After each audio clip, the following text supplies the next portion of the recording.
الحمد لله نحمده ونستعينه ونستغفره ونؤمن به ونتوكل عليه ونعوذ بالله من شرور أنفسنا ومن سيئات أعمالنا من يهده الله فلا مضل له ومن يضلله فلا هادي له ونشهد أن لا إله إلا الله وحده لا شريك له ونشهد أن سيدنا وسندنا وحبيبنا وحبيب ربنا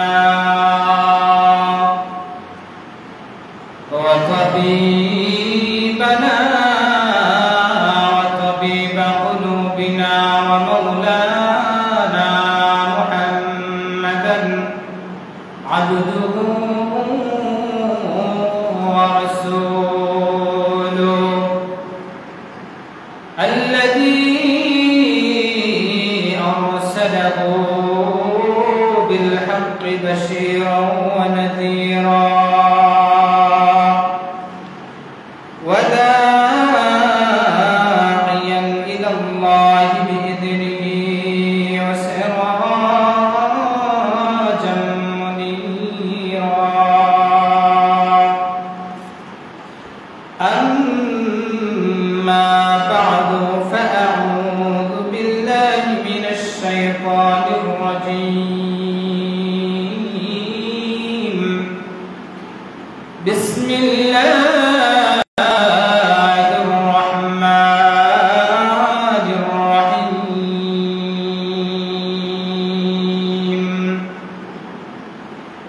يا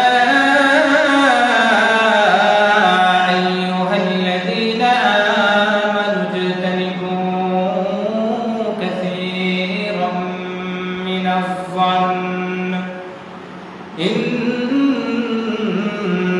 بعض الظن إثم ولا تجسسوا ولا يغتب بعضكم بعضا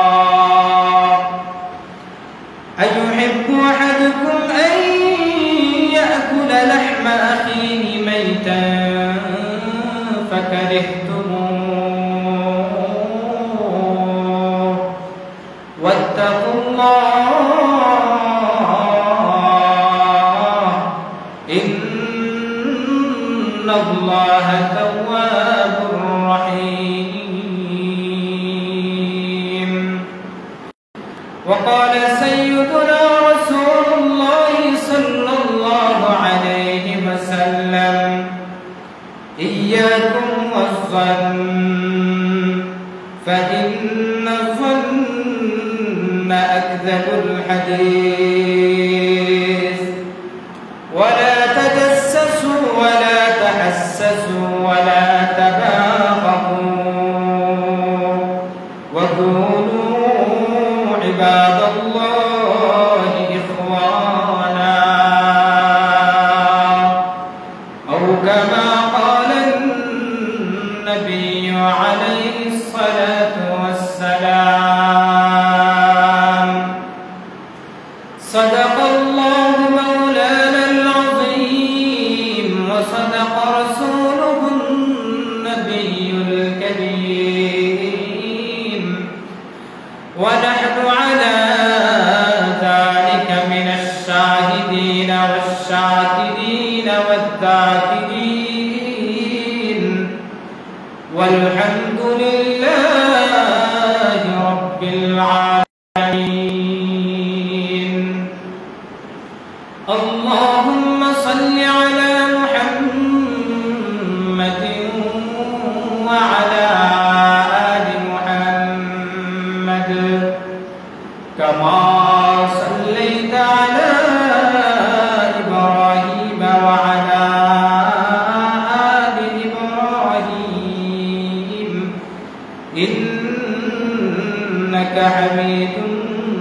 مجيد اللهم بارك على محمد وعلى آل محمد كما باركت على إبراهيم وعلى آل إبراهيم إنك حميد مجيد لا إله إلا الله لا إله إلا الله لا إله إلا الله لا إله إلا الله سبحان الله الحمد لله لا إله إلا الله لا إله إلا الله لا إله إلا الله তুমি বাঁচাও তুমি মারো অবিরত ক্ষমা করো তুমি বাঁচাও তুমি মারো অবিরত ক্ষমা করো ধরার যে জন তাকে ধরো ধরার যে জন তাকেই ধরো তোমার মুঠোয় সবই আল্লাহ সুবহানাল্লাহ আলহামদুলিল্লাহ লা ইলাহা ইল্লাল্লাহ সুবহানাল্লাহ আলহামদুলিল্লাহ লা ইলাহা ইল্লাল্লাহ লা ইলাহা ইল্লাল্লাহ মুহাম্মাদুর রাসূলুল্লাহ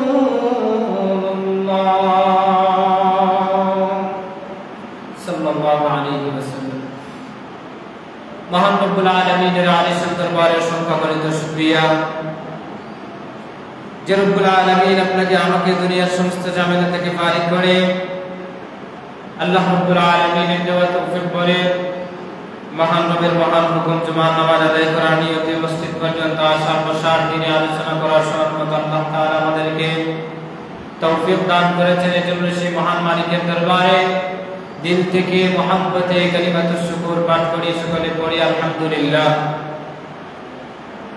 সম্মানিত হাজিরিন, এই দুনিয়ার মধ্যে আমরা যত সমস্ত সৃষ্টি দেখতে পাই, মানুষের তৈরি সৃষ্টি বলেন বা আল্লাহ প্রদত্ত তৈরি সৃষ্টি বলেন, প্রত্যেকটা জিনিসের সৃষ্টির পিছনে মৌলিকভাবে যে জিনিস দুইটা জিনিস থাকে, সেই দুইটা জিনিসের একটা হলো বডি আর একটা হলো ইঞ্জিন।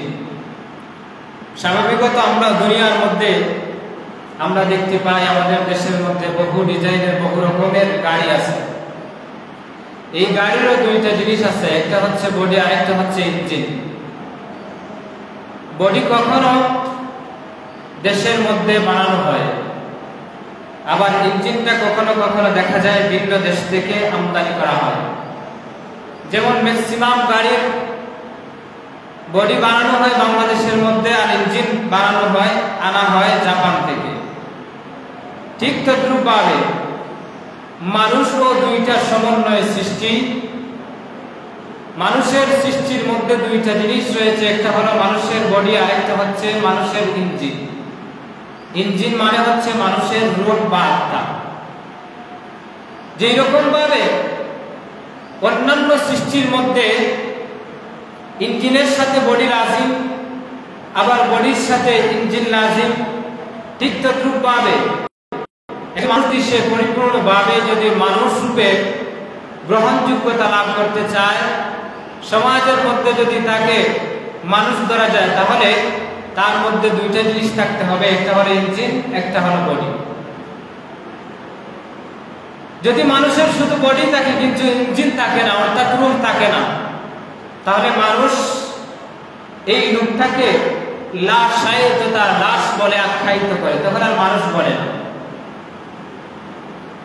সম্মানিত হাজরিন, এই দুইটা জিনিসের, প্রত্যেকটা জিনিসের মধ্যে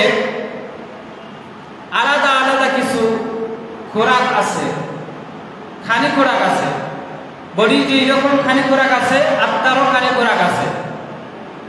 বডি যদি আপনি ঠিক রাখতে চান, ফিট রাখতে চান, তাহলে বডির খানি খোরাক হিসেবে ভাত, এইগুলা ফল ফ্রুট, এইগুলা আমরা বডির খোরাক হিসেবে আমরা দিয়ে থাকি।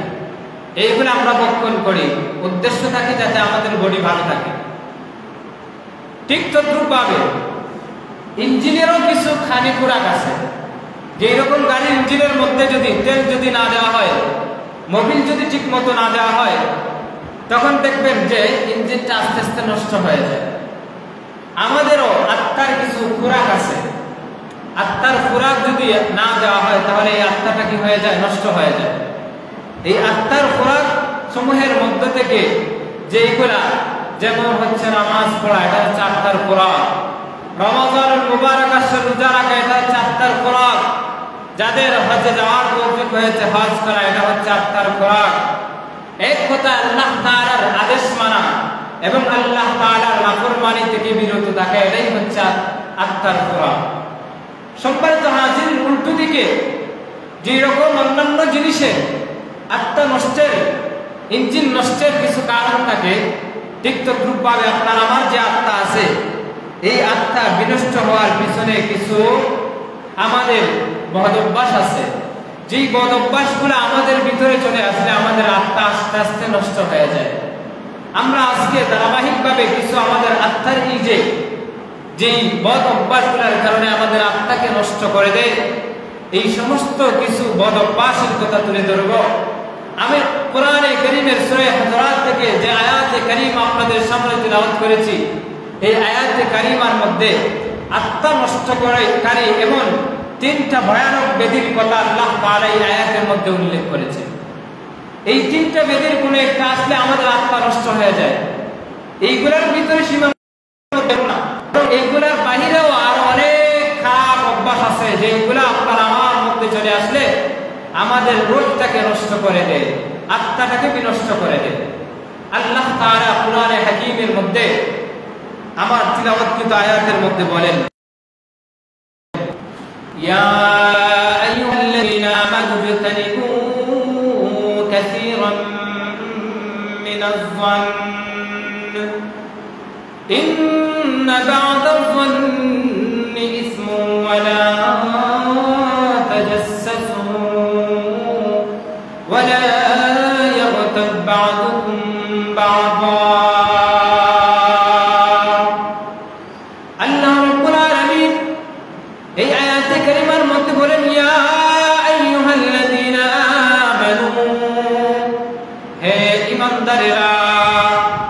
আল্লাহ তাআলা আয়াতে কারিমার শুরুর মধ্যে ঈমানদারদেরকে লক্ষ্য করে ডাক দিয়ে বলতেছেন, ইজতানিবু কাসীরাম মিনাজ-যন্ন, তোমরা একে অন্যের প্রতি অধিক ধারণা করা থেকে বিরত থাকো।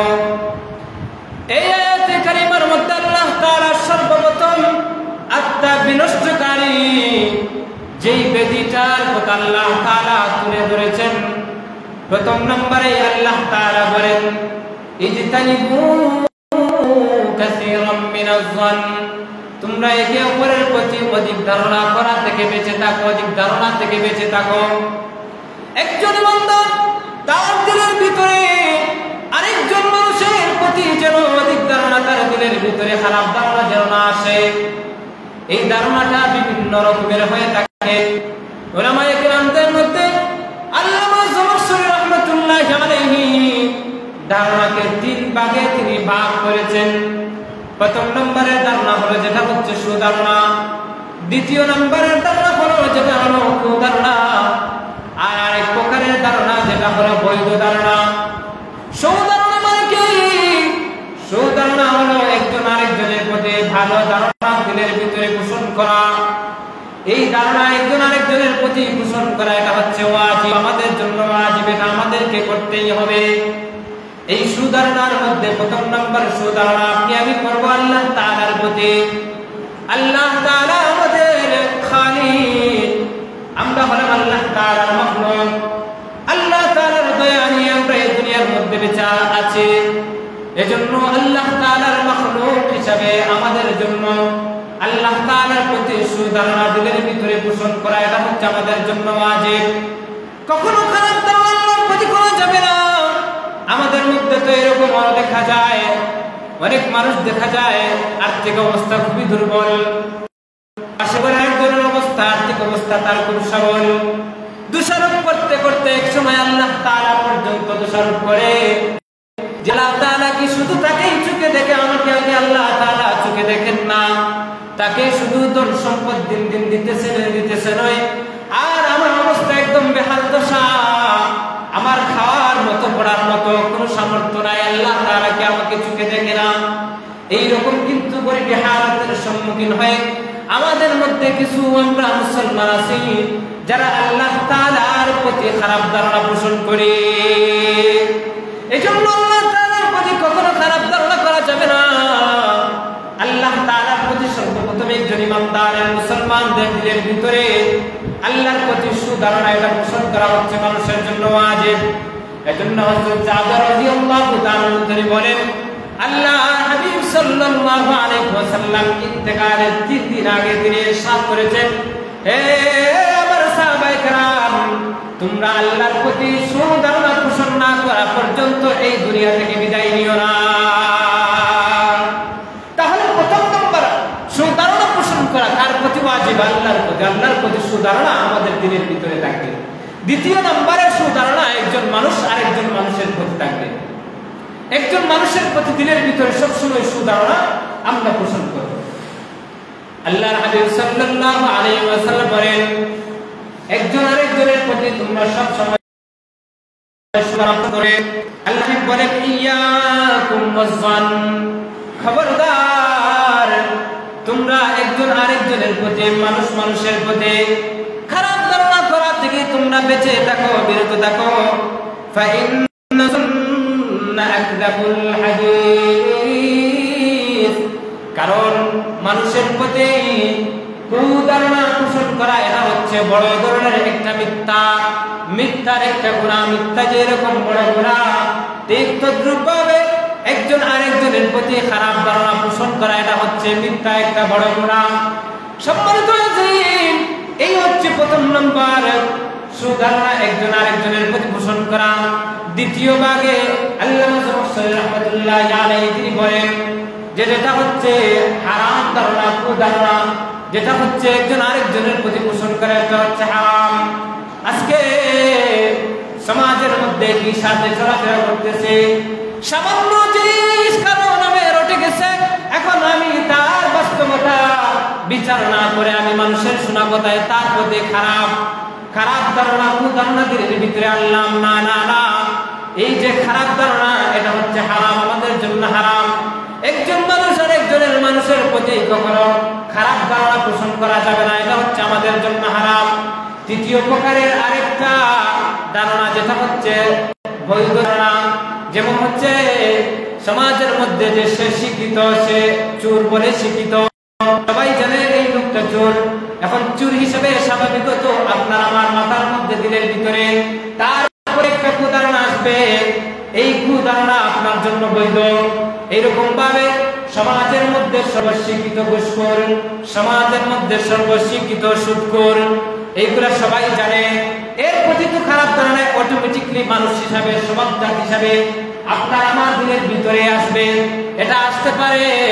এই ধারণাটা বৈধ আছে, কিন্তু উলামায়ে কেরাম বলেন প্রকৃত ঈমানদার যারা যারা আল্লাহ তাআলার খাস বান্দা, তারা ওই লোকটার প্রতিও তারা যদিও বৈধ আছে, কিন্তু তবু ওই লোকটার প্রতি সে খারাপ ধারণা পোষণ করে না। এইরকম ভাবে বৈধ ধারণার আরেকটা আছে, যেমন আপনি আমি নামাজের মধ্যে দাঁড়াই, অনেক সময় নামাজের মধ্যে কিন্তু আমাদের কখনো কখনো সন্দেহ জাগে যে আমি কি 2 রাকাত পড়লাম নাকি 3 রাকাত পড়লাম। উলামায়ে কেরাম বলে যে দিলটা থেকে শুধু বিষয় হয়ে সত্যি মধ্যে তো এলাকার সংখ্যাটা ধরে আপনি আপনার নামাজটা সহজতার মাধ্যমে পূর্ণ করবেন। ওই যে একটা ধারণা আপনার নামাজের ভিতরে আসলো, এই ধারণাটা বৈধ ধারণা। এই হচ্ছে তিন ধরনের ধারণা। এক ধরনের ধারণা সেটা হচ্ছে ওয়াজিব, আর দ্বিতীয় নম্বরের ধারণা যেটা একজন আরেকজনের প্রতি করা, এটা হচ্ছে হারাম, আর আরেকটা হচ্ছে বৈধ ধারণা। সম্মানিত আল্লাহ তাআলা ওই যে হারাম যে ধারণা, ওই ধারণাটার কথা আল্লাহ তাআলা এই আয়াতে কারিমার শুরুর মধ্যে তুলে ধরেছেন। ইয়া আইয়ুহাল্লাযীনা আমানু ইজতানিবু কাসীরাম মিনাজ যান্ন। হে ঈমানদাররা, তোমরা একে অপরের প্রতি কুধারণা থেকে, খারাপ ধারণা থেকে, অধিক ধারণা থেকে তোমরা বেঁচে থাকো। কারণ কখনো কখনো অধিক ধারণা তোমাদের জন্য গুনাহের কারণ হয়ে দাঁড়ায়।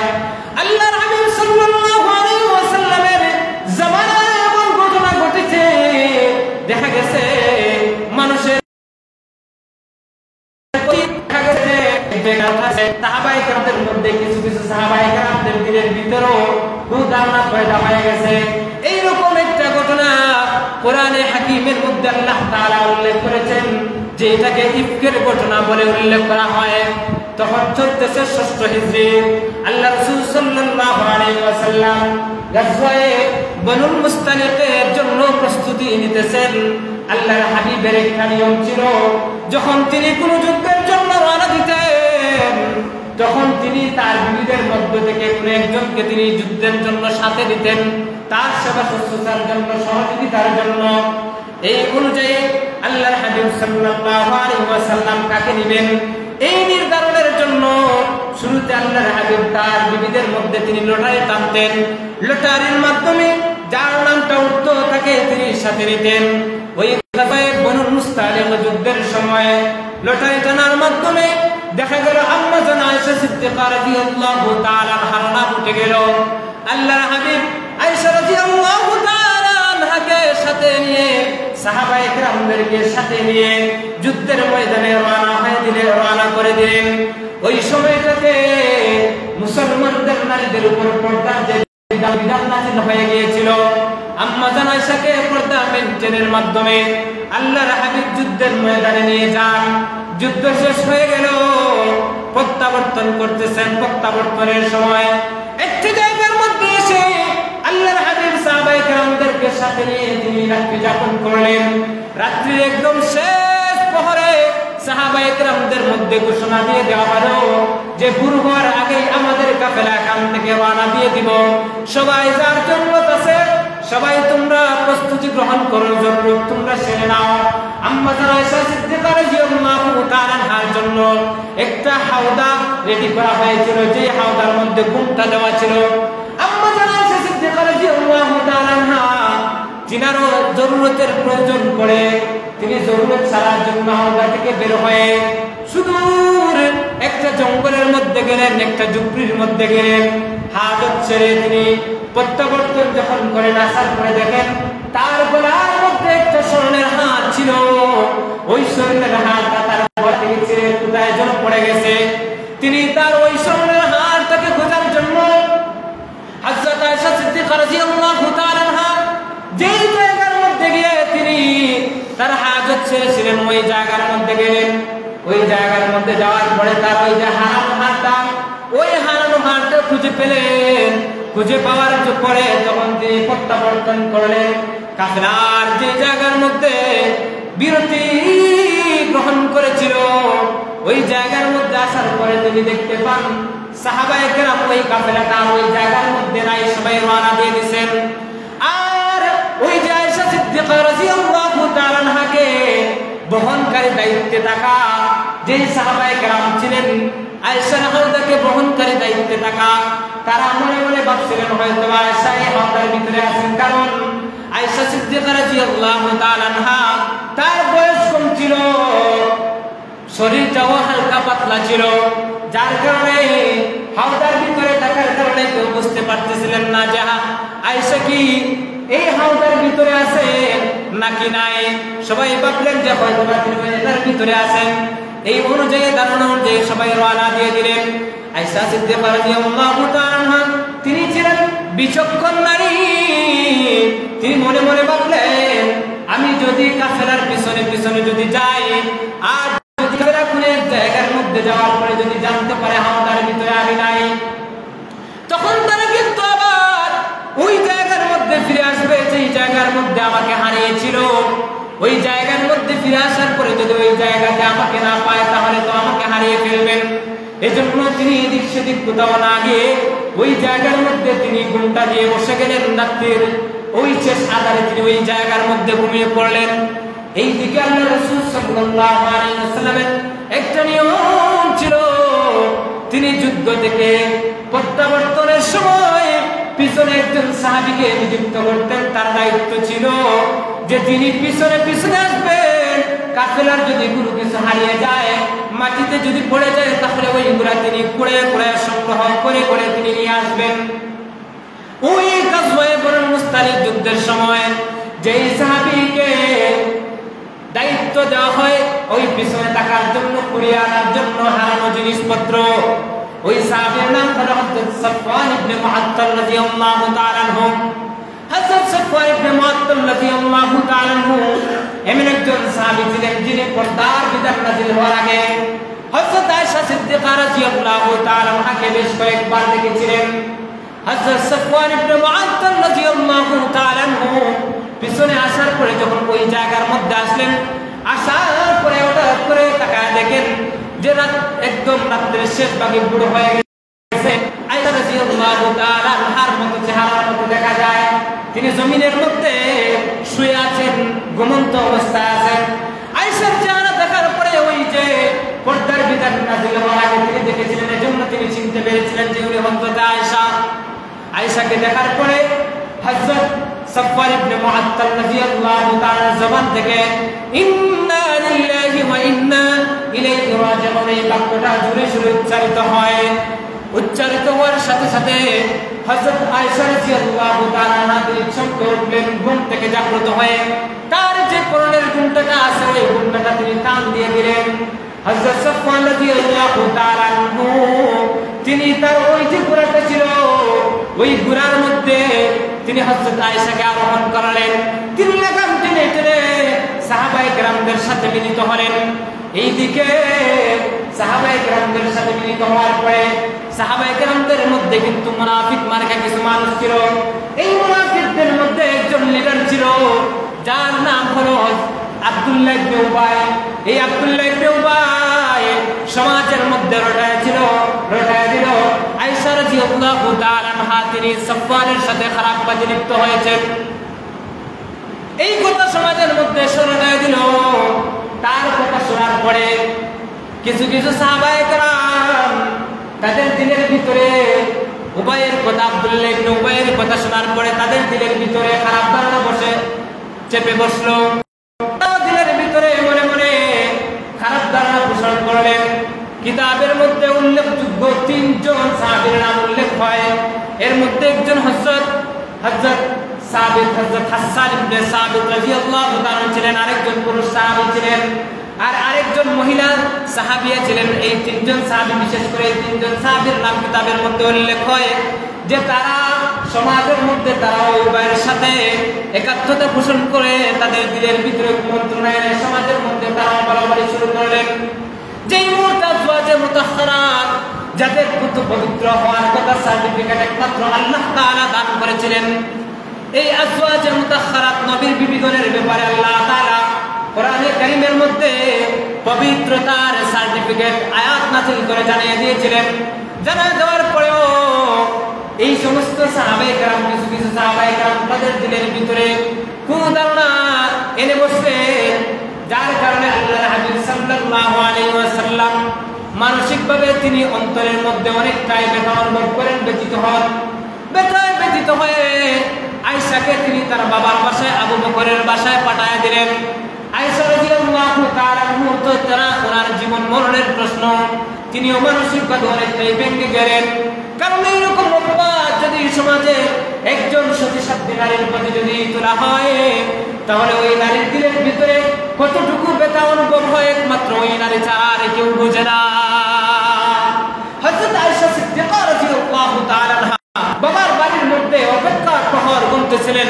তার দিলের ভিতরে বিশ্বাস ছিল যে আমি তো জীবনেও ওই খারাপ কাজে লিপ্ত হয় নাই। আমার দৃঢ় বিশ্বাস হয়তোবা আল্লাহর পক্ষ থেকে কোনো ধরনের এক ধরনের হয়তোবা কোনোভাবে আল্লাহ তাআলা তার প্রিয় হাবিবকে জানায় দেবেন। সম্মানিত হাজির, একদিন দুদিন করে করে এইরকম ভাবে এক মাস পেরিয়ে গেল, 40 দিন পেরিয়ে গেল। 40 দিনের মাথায় আল্লাহ তাআলা কোরআনে কারীমের আয়াত দিয়ে জিবরাইলকে পাঠিয়ে দিলেন, জিবরাইল যাও আমার হাবিবের কাছে আয়াত নিয়ে যাও, জানায় দাও আমার আয়েশা সে কখনো খারাপ নারী হতে পারে না, বেবিচারী নারী হতে পারে না। আমার আয়েশা হলো পুত পবিত্র নারী। আল্লাহ রাব্বুল আলামিন জিবরাইল আমিন আলাইহিস সালাতু ওয়াস সালামের মাধ্যমে কোরআনে কারীমের সূরা নূরের যে আয়াতখানা দিয়ে আল্লাহ তাআলা পাঠিয়ে দেন, আল্লাহ তাআলা ওই আয়াতের মধ্যে ঘোষণা করেন ইন্নাল্লাযীনা জাউ বিল ইফকি উসবাতুম মিনকুম। আল্লাহ তাআলা বলেন তোমাদের মধ্যে একদল মানুষ আছে যারা মিথ্যা অপবাদ, বেবিচারের অপবাদ করেছিল একজন পুতা পবিত্র নারীর প্রতি। সম্মানিত হাজির, আয়েশা সিদ্দিকা রাদিয়াল্লাহু তাআলা বলেন আমি মনে মনে ধারণা করেছিলাম হয়তো আল্লাহ তাআলা তার প্রিয় হাবিবকে আমার পুত পবিত্রের কথা হয়তো স্বপ্ন যুগে জানায় দেবেন, কিন্তু আমি ভাবতে পারি নাই যে আমার সামনে আল্লাহ তাআলা কোরআনে হাকিমের মধ্যে আয়াত নাযিল করে আমাকে যে পবিত্রতা এই জিনিসটা ঘোষণা করবেন, এটা আমি কখনো ভাবতে পারি নাই। হযরত আয়েশা সিদ্দিকা রাদিয়াল্লাহু তাআলা বলেন আমি আমার জীবনে এর চাইতে আর বেশি কোনোদিন আনন্দিত হই নাই। সম্মানিত হাজির, দেখা গেল আল্লাহ রাসূলের বিবি আম্মা জান আয়েশা রাদিয়াল্লাহু তাআলা জিনার ব্যাপারে, যাদের ব্যাপারে যে সমস্ত নারীদের ব্যাপারে আল্লাহ তাআলা কোরআনে কারীমের পবিত্রতার সার্টিফিকেট আল্লাহ তাআলা দিয়েছেন, ওই সমস্ত নারীদের প্রতিও সাহাবায়ে কেরামদের দিলের ভিতরে কুধারণা সামান্য একটা ঘটনা, যেই ঘটনা একজন মুনাফিক সর্দার সে রটাইছিল, সাহাবায়ে কেরামদের দিলের ভিতরে আসছে কি আসে নাই? আসছে। সম্মানিত হাজির, আপনার আমার সমাজের মধ্যেও এইরকম ভাবে কখনো কখনো দেখবেন যে সমাজের মধ্যে সাধারণ একটা বিষয় মানুষের মধ্যে প্রচার হয়ে গেছে, অথচ বাস্তবতার সাথে কোনো মিল নেই, মিথ্যা বানোয়াট কথা, এইগুলো আমরা কিন্তু ওটাইতেও খুব মজা পাই। এক ধরনের দেখবেন যাদের দিলের ভিতরে সমস্যা, এই সমস্ত মানুষের কারবারই হইল যে এক ধরনের যদি সামান্য একটু বদনাম পেয়ে যায় তখন দেখবেন যে অমুকের কাছে ওইখানে গেলেও বলে, ওইখানেও গেলে বলে, মানে প্রত্যেকটা মজলিস যার সাথেই তার সাক্ষাৎ হয়, দেখা হয়, ওইখানেই গিয়ে ওর সাথেই সে ওইগুলাই বলতে থাকে, এটা তার অভ্যাসে পরিণত হয়ে যায়। সম্মানিত হাজির, এটা একজন ইমানদারের স্বভাব হতে পারে না। একজন ইমানদারের স্বভাব হলো সে কখনো এক মুমিন আরেক মুমিনের প্রতি সে খারাপ ধারণা দিলের ভিতরে রাখবে না, খারাপ ধারণা দিলের ভিতরে রাখবে না। প্রকাশ্যে দেখার পরেও তবুও বলা হয়েছে যে একজন ইমানদার খাঁটি আল্লাহর বান্দা যারা প্রকাশ্যে একটা জিনিসে লিপ্ত হওয়ার পরে দেখার পরেও সে যেন যদি এইরকম অপশন থাকে যে ভালো ধারণার অপশন থাকে আবার খারাপ ধারণার অপশনও আছে, তাহলে যেন সে তার দিলের ভিতরে ওই লোকটার প্রতি খারাপ ধারণা পোষণ না করে ভালো ধারণা যেন সে পোষণ করে। কিতাবের মধ্যে লেখা হয় হযরত ঈসা আলাইহিস সালাতু ওয়াস সালামের ব্যাপারে একটা কথা কিতাবের মধ্যে পাওয়া যায়। হযরত ঈসা আলাইহিস সালাতু ওয়াস সালাম একদিন রাতের আধারে একজন লোককে তিনি দেখতে পান যে একটা খাবারের স্তূপ থেকে রাতের আধারে কিছু খাবার সে ওই ঢেরি থেকে ওই স্তূপ থেকে সে তার ব্যাগের ভিতরে ঢুকায় নিয়ে যাইতেছে। হযরত ঈসা আলাইহিস সালাতু ওয়াস সালাম তিনি নিজেই দেখতেছেন যে ওই লোকটা চুরি করতেছে। সচক্ষে দেখার পরেও তিনি ওই লোকটার প্রতি খারাপ ধারণা না করে তিনি দিলের ভিতরে আনলেন যে এমনও তো হইতে পারে, অপশন আছে, ওই লোকটা যে স্তূপ থেকে খাবার তার ব্যাগের ভিতরে ঢুকাই নিয়ে যাইতেছে, এই খাবারের যেটা তো স্তূপটা তো তারও হইতে পারে। বাস্তবিক সেটা কোনটা এটা আমি বিচার করতে চাই না, বরং হযরত ঈসা আলাইহিস সালাতু ওয়াস সালাম বলেন যেহেতু ভালোর অপশন আছে খারাপের অপশন আছে, সুতরাং আমি তার প্রতি খারাপ অপশন না, খারাপ ধারণা দিলের ভিতরে না রেখে ভালো যে অপশনটা আছে সুধারণা আমি তার প্রতি পোষণ করে আমি মনে মনে ধরে নিলাম ওই লোকটা মনে মনে তার জায়গা থেকে তার খাবারের ঢেরি থেকে তার খাবারের স্তূপ থেকে সে খাবার নিয়ে যাইতেছে।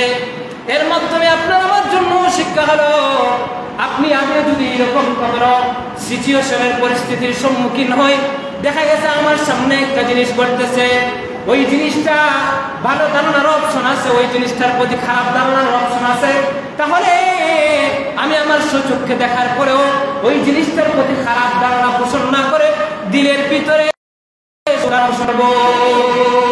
এজন্য আল্লাহ তাআলা আমাদেরকে জানায় দেন যে বান্দারে যে ব্যাধিগুলো আছে, যেই ব্যাধিগুলো তোমাদের আত্মাকে বিনষ্ট করে দেয়, এই আত্মা বিনষ্টকারী ব্যাধি সমূহের মধ্যে এক নম্বর একটা ব্যাধি হলো, সেটা হলো ইজতানিবু কাসীরাম মিনাজ যান। তোমরা একে অপরের প্রতি অধিক ধারণা করা থেকে, কুধারণা করা থেকে তোমরা বেঁচে থাকো। ইন্না বা'দাজ যান্নি ইসমুন, নিশ্চয় কতক কতক ধারণা এমন আছে যেই ধারণাগুলো গুনাহের কারণ হয়। এজন্য আমরা ইমানদার হিসেবে আমাদের দিলটাকে সবসময় ফ্রেশ রাখার চেষ্টা করব, ফ্রেশ রাখার চেষ্টা করব, দিলটা পরিষ্কার রাখবো। কারণ আপনি আমি যদি মানুষের দুষ্ত্রুটি, মানুষের প্রতি খারাপ ধারণা, এই জিনিসটার পিছনে যদি আমি লেগে যাই, তাহলে আল্লাহ তাআলা আমাকেও কিন্তু খারাপ বানাইতে সময় লাগবে, খারাপ বানাইতে সময় লাগবে। আল্লাহ রাব্বুল আলামিন প্রথম নম্বরে এই কথাটাই আল্লাহ তাআলা বলেন ইজতানিবু কাসীরাম মিনাজ যান। দ্বিতীয় নম্বরে যেই ব্যাধিটা আল্লাহ তাআলা বলেন ওয়ালা তাজাসসু, তোমরা মানুষের গোপন দোষ তোমরা খুঁজো না, গোপন বিষয় তোমরা খুঁজতে যেও না। অনেক মানুষের অনেক সিক্রেট বিষয় থাকতে পারে, সে হয়তো বা গোপনীয়ভাবে সেই কাজটা করতেছে, প্রকাশ্য করতেছে না, গোপনে গোপনে করতেছে। আল্লাহ তাআলা কোরআনে হাকিমের মধ্যে বলেন যে খবরদার, সে গোপনে করতেছে, তার গোপনের অবস্থায় তুমি ছেড়ে দাও। খবরদার, তার ওই গোপন দোষ তুমি খুঁজতে যেও না, কারণ ওই গোপন দোষ খুঁজতে যাওয়া এটাও কিন্তু একটা গুনাহ। আমাদের তো অবস্থায় এর উল্টো আমরা দেখা যায়, আমরা যে যত যা খুঁজে সমাজের মধ্যে প্রচার করতে পারি, নিজেকে মনে করি যে আমি মনে হয় ভালো মানুষ, আরেকজনকে খারাপ বানানোর জন্য চেষ্টা করে। অথচ আল্লাহর হাবিব সাল্লাল্লাহু আলাইহি ওয়াসাল্লাম হাদিসে পাকের মধ্যে বলে, একজন ইমানদার যদি আরেকজন ইমানদারের দুষ্টুটি খোঁজার জন্য তার পিছনে লেগে যায়, তাহলে আল্লাহ তাআলা স্বয়ং ওই লোকটার পিছনে লেগে যান। আপনি আমি দুষ্টুটি হয়তোবা প্রকাশ্যে যেগুলো করতেছে এইগুলো হয়তোবা আপনি আমি বলে বেড়াতে পারবো, এইগুলো খুঁজে বের করতে পারবো, কিন্তু চোখের আড়ালে রাতের আধারে যেগুলো সে করতেছে ওইগুলোকে আপনি আমি জানবো না। পক্ষান্তরে উল্টো দিকে আল্লাহ তাআলা কিন্তু আপনি আমি যেইগুলা প্রকাশ্যে করি সেইগুলাও জানেন, যেইগুলা রাতের আধারে গোপনে করি সেইগুলোও কিন্তু জানেন। আল্লাহ তাআলা যদি আপনার আমার দুষ্টুটি যদি প্রকাশ করতে চান সমাজের মানুষের মধ্যে, তাহলে ওই যে মানুষের চোখের আড়ালে রাতের আধারে যেই খারাপ কাজগুলো আপনি আমি করি ওইগুলো কিন্তু আল্লাহ তাআলা আরেকজন মানুষের দুষ্টুটি খোঁজার কারণে আল্লাহ তাআলা আমার ঘরের মধ্যে রেখেও সমাজের মধ্যে এইগুলো কিন্তু প্রকাশ করে দিতে পারে। হাদিসের মধ্যে আল্লাহর হাবিব সাল্লাল্লাহু আলাইহি ওয়াসাল্লাম এই কথাটাই বলেছেন যে খবরদার, খবরদার, মানুষের দুষ্টুটি খুঁজতে যেও না, মানুষের দুষ্টুটি খোঁজার জন্য মানুষের পিছনে লেগে যেও না। কারণ তুমি যদি মানুষের পিছনে লেগে যাও তাহলে আল্লাহ তাআলা স্বয়ং তোমার পিছনে লেগে যাবেন। সম্মানিত হাজির, আজকে দেখা যায় আপনি আমি কাবা শরীফকে, বাইতুল্লাহকে আপনি আমি মর্যাদা দিয়ে দিলের ভিতরে বাইতুল্লাহর মর্যাদা আপনার আমার দিলের ভিতরে আছে। বাইতুল্লাহকে নিয়ে কেউ যদি কটাক্ষ করে আপনি আমি সহ্য করতে পারি না, কিন্তু পক্ষান্তরে দেখা যায় একজন মুমিন আরেকজন মুমিনকে নিয়ে যদি দুষ্টুটি যদি খুঁজে তাকে যদি অসম্মানী করা হয়, তার মান সম্মানের উপর যদি আঘাত হানা হয়, তার বিরুদ্ধে যদি খারাপ কিছু রটায় দেওয়া হয়, তার যে গোপন বিষয়গুলা ওই বিষয়গুলা যদি খুঁজে সমাজের মধ্যে প্রকাশ করা হয়, তাহলে এমন মানুষ দেখা যায় ওই লোকটাকে বাহবা দেয়, তার সাথে এড হয়ে ওই লোকটার সাথেও সে ওই লোকটার সমালোচনা করা শুরু করে দেয়। অথচ হাদিসে পাকের মধ্যে আল্লাহ রাসূল সাল্লাল্লাহু আলাইহি ওয়াসাল্লাম কি বলেছেন জানেন? আল্লাহর হাবিব সাল্লাল্লাহু আলাইহি ওয়াসাল্লাম কাবার দিকে আঙ্গুল উঁচায়া তিনি কাবাকে লক্ষ্য করে বললেন, এই কাবা, তুমি হচ্ছে সাধারণ একটা কালো গিলাফে মোড়ানো একটা ঘর, তোমার এই যে মাটিটা, এই মাটিটা যদিও আল্লাহ তাআলার কাছে পছন্দনীয় মাটি, কিন্তু জেনে রাখো তুমি এতটা সম্মানিত যতটা সম্মানিত আল্লাহর কাছে একজন ইমানদারের তার মান সম্মান যতটা আল্লাহ তাআলার কাছে মর্যাদাপূর্ণ। সম্মানিত হাজিরিন, আল্লাহর হাবিব যে জায়গার মধ্যে বলেছেন যে একজন ইমানদারের মান আল্লাহর কাছে কাবা শরীফের মর্যাদার চাইতে আরো মর্যাদাপূর্ণ। সুতরাং আমরা কিভাবে মানুষের পিছনে লাগি, মানুষের দুষ্টুটি আমরা কিভাবে আমরা বুঝি, এজন্য এই জিনিস থেকে আমাদেরকে বিরত রাখতে হবে। যে আমরা আজকের আলোচনা থেকে জানতে পারলাম যে উল্লেখযোগ্য আয়াতে কারিমার মধ্যে যে সমস্ত বিধিগুলো মানুষের আত্মাকে নষ্ট করে দেয়, এর মধ্যে প্রথম নম্বর হলো আমরা মানুষের প্রতি কখনো কি করবো না, একজন আরেকজনের প্রতি কুদারণা পোষণ করবো না। 2 নম্বর হলো আমরা মানুষের গোপন দোষ আমরা খুঁজবো না ইনশাআল্লাহ। তৃতীয় যে কারণে এর মধ্যে আমাদের বলা হয়েছে, আল্লাহ তাআলা বলেছেন আমরা আগামীতে আলোচনা করার চেষ্টা করব। আজকে এই যে 2টা বিধি নিয়ে আমরা আলোচনা করলাম, আল্লাহ তাআলা যেন আমাদের সবাইকে আমল করার তৌফিক দান করেন। ওয়া আখিরু দাওয়ানা আলহামদুলিল্লাহি রাব্বিল আলামিন।